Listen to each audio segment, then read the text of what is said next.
Thousands of artifacts from Susan B. Anthony's wardrobe to murals of Nathaniel Rochester sit safely right now at the Rochester Historical Society, and their future could be in jeopardy because of a lack of funding. James Gilbert visited the Historical Society and has more on how they're working to stay afloat.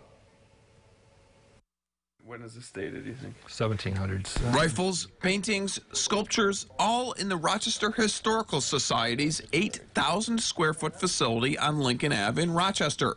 Everything you see, it has to do with Rochester. Librarian archivist William Keeler is now the only employee and was told 5 years ago that membership is slipping and something needed to change. We're in real trouble, and we are just not making up the amount of funds that we needed to actually survive. Now we're getting to the point where we're down to our last couple $1,000s, and it's a matter of trying to see where they go from here.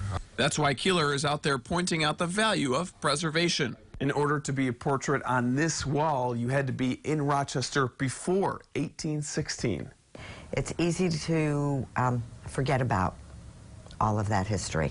Board President Carol Vaca says lack of interest and no funding from the state has made paying rent impossible. I think it may be a sign of the times in that there's a lot of pressure for funding.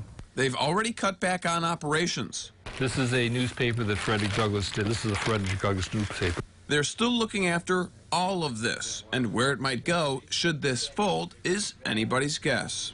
You know, you will not find anything like this any place in the city of Rochester, and I think it's a shame that you know, it's just going to go by the wayside. James Gilbert, News 8. State law prevents the Historical Society from selling any of the artifacts, so if you'd like to become a member and help out, there's a link in this story at rochesterfirst.com.